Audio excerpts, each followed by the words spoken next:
Assalamualaikum warahmatullahi wabarakatuh. Perkenalkan, nama saya Suci Ramadhani dari kelas PAI 5C.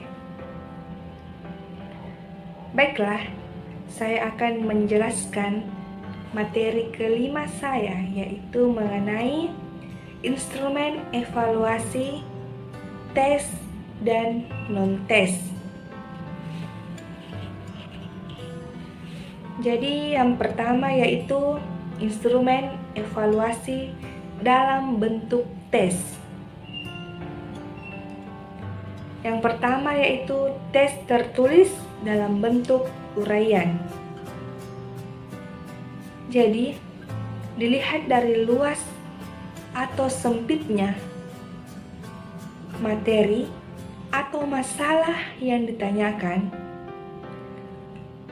soal tes bentuk esai atau uraian memiliki dua bentuk, yaitu esai atau uraian terbatas dan esai atau uraian bebas. Sedangkan pada soal uraian non-objektif, pedoman penskoran dinyatakan dalam rentangan 0 sampai 4 atau 0 sampai 10, sehingga pemberian skor penentuan kualitas jawaban sedikit banyak akan dipengaruhi oleh unsur subjektif si pemberi skor. Jadi, untuk mengurangi subjektivitas ini dapat dilakukan dengan cara membuat pedoman penskoran secara rinci dan jelas, sehingga pemberian skor dapat relatif sama. Selanjutnya, yang kedua yaitu tes hasil belajar bentuk objektif. Salah satu bentuk tes objektif adalah soal bentuk pilihan ganda. Soal bentuk pilihan ganda ini merupakan soal yang telah disediakan pilihan jawabannya. Jadi, tes objektif disebut juga sebagai tes jawaban singkat.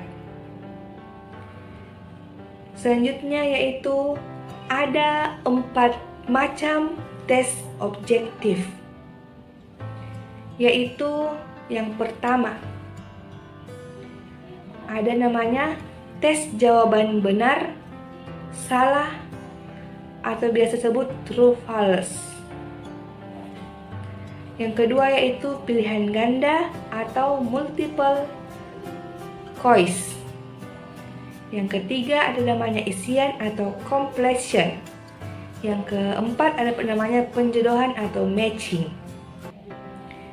Selanjutnya yang ketiga ada namanya tes tindakan, di mana tes perbuatan atau tindakan dimaksudkan untuk mengukur keterampilan siswa dalam melakukan suatu kegiatan.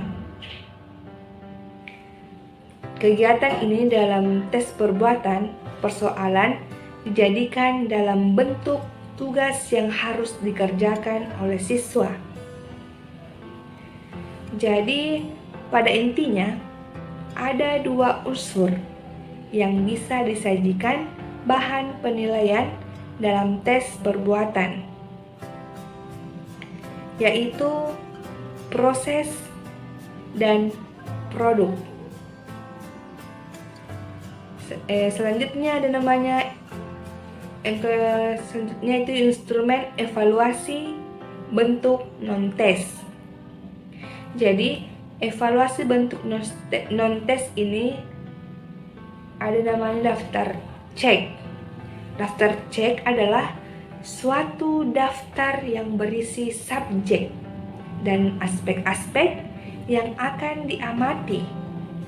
Penilai tinggal memberikan tanda centang pada tiap-tiap aspek sesuai dengan hasil pengamatan yang dilakukan. Yang kedua ada namanya skala rentang. Skala rentang ini mempunyai rumus, yaitu misalkan N itu dikatakan sebagai skor maksimum, N dinyatakan sebagai skor minimum, dan B dinyatakan sebagai banyaknya kelas. Jadi yang terbentuk besarnya interval range untuk tingkat kepuasan tiap variabel adalah RS sama dengan M dikurang N BRS, yaitu 500 dikurang 100 sama dengan 80. Jadi RS itu 31. Jadi dengan demikian rentang skala berdasarkan tingkat kepuasan tiap variabel, yaitu misalkan 100 itu dikurang 100 sampai 180 itu sangat tidak puas, sampai dengan 1 sampai 500 itu sangat puas. Selanjutnya dilakukan perhitungan untuk rentang skala tingkat kepuasan secara keseluruhan, yakni dari semua variabel dan semua responden. Yang ketiga, penilaian sikap. Jadi penilaian sikap ini merupakan penilaian kompetensi sikap yang dilakukan oleh guru dalam pembelajaran, merupakan serangkaian kegiatan untuk mengukur sikap siswa selama di kelas sebagai hasil program pembelajaran. Selanjutnya ada namanya penilaian proyek.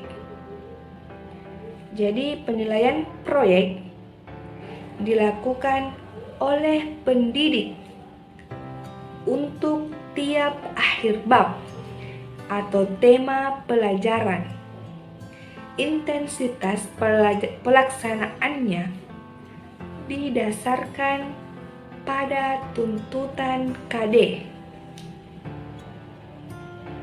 Yang kelima ada namanya penilaian produk. Jadi penilaian produk ini merupakan kegiatan menilai suatu proses pembuatan dan kualitas hasil dari sebuah produk tertentu.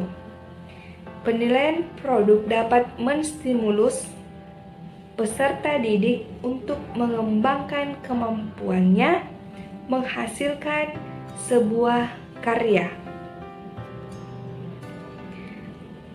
Selanjutnya ada namanya penilaian portofolio. Jadi, penilaian portofolio ini dilakukan minimal setiap akhir semester. Yang ketujuh ada namanya penilaian diri, di mana penilaian diri ini digunakan untuk mengukur kompetensi kognitif, afektif, dan psikomotorik. Jadi mungkin sekian materi yang saya sampaikan. Semoga bermanfaat.